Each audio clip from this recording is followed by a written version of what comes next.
Hello, good morning. Today is Friday. And you know what guys, hindi ako nakapag-walking today kasi umuulan kanina. Pagising ko mga alas 4, medyo tinamad ako. Sabi ko hindi na ako mag-walking. Tama-tama din pala hindi ako nag-walking kasi maya-maya umuulan na siya. Tapos nakatulog ako ulit. Ngayon lang din ako nagising. So anong oras na? Wala akong watch. So nandito tayo ngayon sa aking mini studio. So, ginagawa ko rin yung aking mini studio. Yung mga gamit na yan, dito yan nakalagay. So, yung gagawin ko, liligpitin ko yan lahat. Wala akong iiwan. Yung iiwan ko lang is itong mga gamit dito. Yung mga plaster. And, nag-workout yung anak ko kagabi. Ito yung ginawa niya. Look at that! Bagong pintura, guys. Bago ko siya, oh my gosh. But anyway, okay naman siya. Kasi, dry naman din siya. Mabilis siya nag-dry, actually. So, yan. Ngayong araw is Friday, diba guys? Sabi ko, pag Friday, Sunday at Monday, hindi ako maglilinis. Kanina, na-realize ko pag gising, my gosh, Friday pala ngayon. Tapos meron ako mga kalat. So ngayon, wala tayong choice. Kailangan ko ligpitin lahat yan para malinis na yung bahay. And then, itong kwartong to, aayusin ko din to. This is a transformation ng bahay namin. At the same time, transformation ng utak ko. Kasi sa totoo lang, sa sobrang daming kalat, hindi ako makapag-isip ng maayos. So, in order for me to think clearly, kailangan ko talagang tanggalin lahat ng mga unnecessary dito sa loob ng bahay. Para makagalaw ako na maayos, makapag-isip ako na maayos. Ganon din ba kayo guys? Kasi ako talagang ganon. Even before pa, nung may katulong kami, lagi ko in-instruct sa kanya na kailangan malinis ang bahay. Kasi kapag hindi malinis ang bahay, mainit ang ulo ko, aburido ako, kasi stress ako masyado. Super stress ako sa work ko dati kasi syempre 4 na oras lang yung tulog ko. Kasi nga sobrang dami ko naging clients. Para pag-provide lang talaga for the family. Tapos pag magulo yung bahay, tapos hindi talaga ako makapag-isip and aburido talaga ako lagi guys. So ngayon, hindi nga ako aburido, pero hindi naman ako makapag-isip ng maayos. Kaya, I'm gonna do this para maging positive yung ating isip lagi. Diba? Para naman maging maayos yung ating pamumuhay. So, ako lang to guys ha. Ewan ko sa inyo, hindi ko alam kung ano yung ways ninyo para makapag-isip kayo maayos. Actually, gusto kong lumabas para mag-isip, muni-muni or anything na pwede nating magawa sa buhay natin. Pero, iba kasi talaga ako guys, yung sa bahay lang kasi ako lagi. So, dapat sa loob ng bahay, malinis. And, wala masyadong display, mga ganyan. So, this house used to have a lot of displays kasi yung mama ko mahilig sa mga gamit. Pero ako naman, opposite ako sa mama ko. Hindi ako mahilig sa mga gamit. Pero hindi lang ako marunong mag-arrange. Yun ang problem ko. Hindi ako marunong mag-manage ng arrangement. Nag-organize pala. Hindi ako marunong mag-organize. Pero natutunan naman yan. For how many years ako nagtatrabaho until now? Since 17 years old pa ako nagtatrabaho na ako. So, hindi talaga ako sa bahay lagi. Always ako nasa labas, nagtatrabaho. And then, ngayon na nag-online job ako, nasa bahay na lang ako lagi. Pero trabaho pa rin. And hindi siya trabaho na trabaho kasi talagang trabaho. Imagine, 4 na oras lang yung tulog ko for the long, sobrang tagal din nangyari yan. Pero, ngayon, no choice tayo. Ako ang mag-organize ng bahay kasi mag-isa lang ako ngayon. Yung anak ko, focus lang sa school. Aralin lang natin yan, patapusin natin sa pag-aaral. And then, siya naman kasi yung sa ALSA. Every time na may papaalsa ako sa kanya, langga, kargahin mo to, langga, alsahin mo to, langga, bitbitin mo to, dalhin mo dito, ganyan, ganyan. So, mauutusan ko naman siya.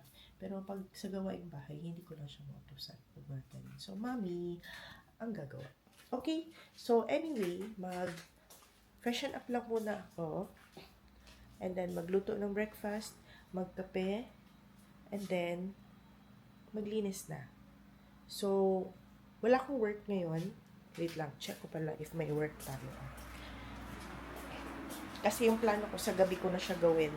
Kasi sa morning or sa ganito oras, most of my work kasi tapos na. Kasi may gumagawa ng task. So, yung akin is yung mga incoming while wala sila. Wala pala guys, maaga pa pala. 3 p.m. pa doon. So, currently, may nagtatrabaho pa. So, mamaya na lang ako mag-check-in. Siguro ay, yung oras pala. Ano pa pala kasi ngayon eh. Maaga pa. 7. So, pag-check ko, may sumasagot sa mga tickets. So, may nagtatrabaho ngayon sa namin, sa platform. Kaya ako ay gagawa. Ay, Friday ngayon, walang pasok sila Yuri. Yun din ang reason bakit medyo relax ako ngayon.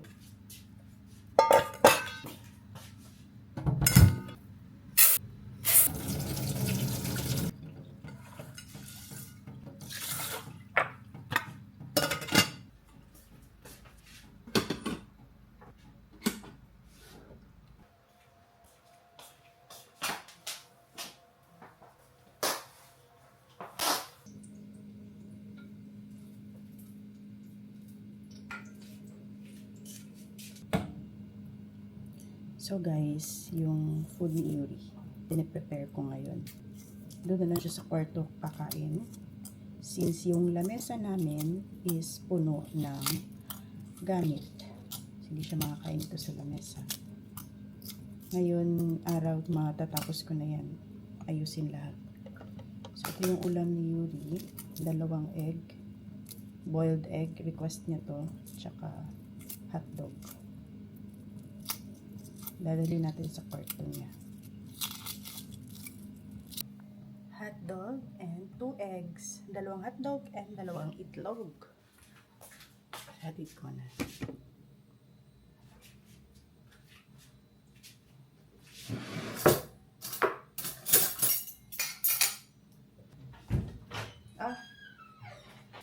At ako naman ay kakain ng itlog. So ito yung breakfast natin. 2 itlog and 1 itlog and saging. O, diba? Healthy tayo. Wala tayong rice ngayon. Actually, may ulam kami dyan na binigay ng kapitbahay. Pero mamaya lunch na namin kainin yun.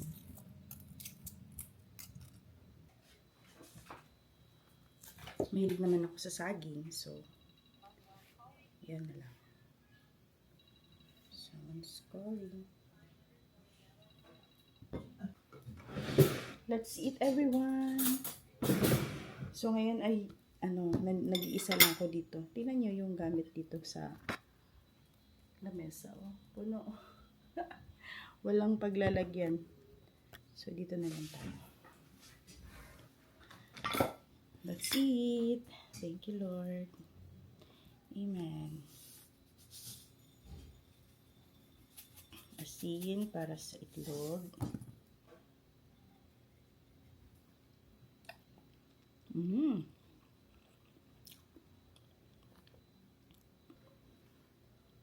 So, ano yung breakfast nyo, guys?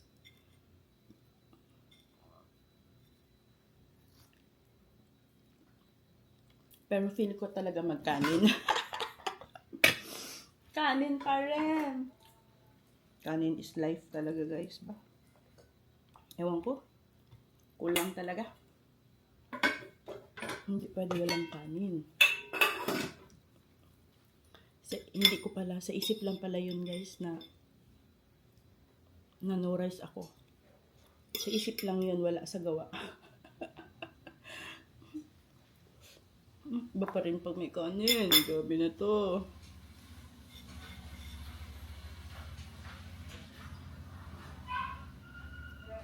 Sobrang lakas ng ulan kagabi. Like, baha talaga. Pero good thing, hindi bumaha sa amin. Sarap ng kanin niya. Mix itlog. Sarap.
Okay, ito na guys. Nag-start na akong i-arrange yung mga plaster natin.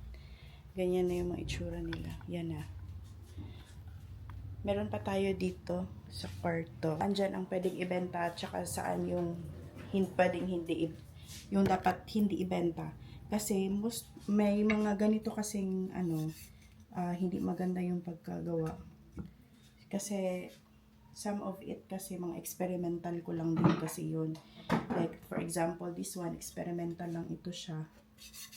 So yung gagawin ko dito is pipinturahan ko na lang siya ng acrylic paint para magmukha siyang maganda. Actually lahat pipinturahan yung mga hindi talaga maganda pagkagawa. Ito maganda, sobrang ganda ng pagkagawa nito. Yan. So pwede itong ibenta, pwede na to siyang ibenta talaga. So ngayon i-check ko pa kung saan dito ang pwede at hindi pa pwede ibenta. Ito, pipinturahan natin ulit kasi sobrang pangit ang texture nito. Tsaka ito, pipinturahan din yan. This one, also maganda na ito. Hindi ibenta. Yan. Kasi pag sealed, hindi ako na-worry na ma-touch siya, maganyan. Yung pang yung madadamage siya kapag ma-touch yung isa't isa. Hindi ako nag-worry kapag sealed na siya and tama yung pagka-seal niya. Pero pag hindi siya sealed, like ito, matte siya, tapos pag natatouch kasi siya sa isa't isa, baka magkaroon siya ng problem. So, hindi na siya magiging pantay yung kanyang texture. So, marami pa tayo. Ito pala, partner. Set ito siya. So, ibebenta ko siya, set siya. Ganito. Yan, matte ang, niya, matte ang finish nito. Pero hindi ito siya na-seal. Parang once ko lang siya nilublob sa sealer. Hindi ko na siya, hindi na siya glossy actually ito. Kasi matte finish ito. Sobrang ganda dito guys. Ito yung parang gusto ko sa lahat ng nagawa ko. So far. Actually, marami sila. Ito mga pink. Ganda din yan. Yan. Ito, pwede na itong ibenta. Itong mga set. Ito sila. So, yung sa taas, pwede na ito ibenta.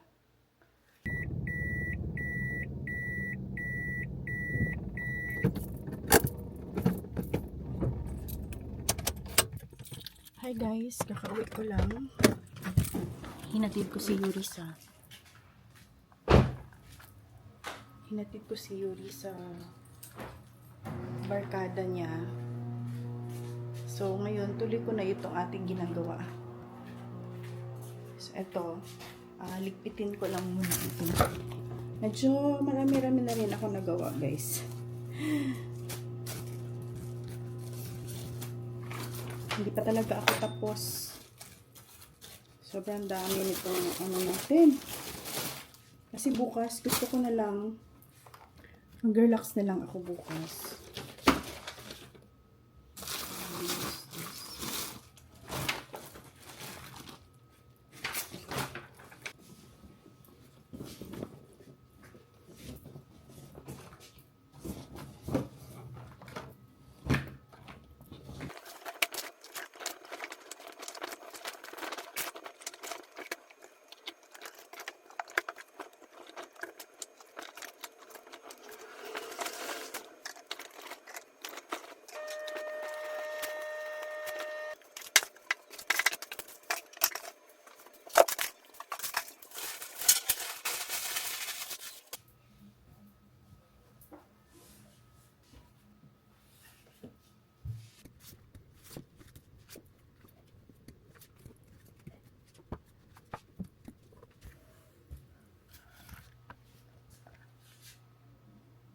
So, ganyan yung ginawa ko guys kasi kailangan ko lang siya i-flatten. Parang ganito kasi itsura niya.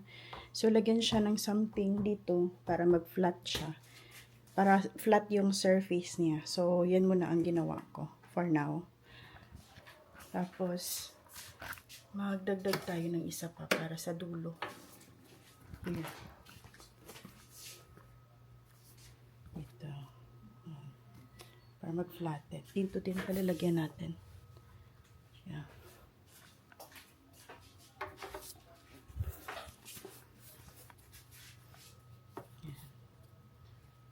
Flat.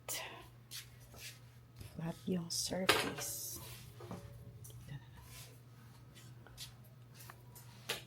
Yan. So, dyan tayo mapipictorial. Tapos maglagay ako ng tanim dyan para maganda yung kuha niya. Malalaman natin. Tomorrow na lang siguro ako mag-pictorial. So, ito na yun sila. Kulang pa to guys. Meron pa doon sa kwarto. So, yan na lang muna for now. Kasi gusto kong unahin yung sala and kusina. Para pag may bisita, hindi ako masyadong kara-kara. Hindi magkara-kara. Silikitin lang natin to.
I'm almost done.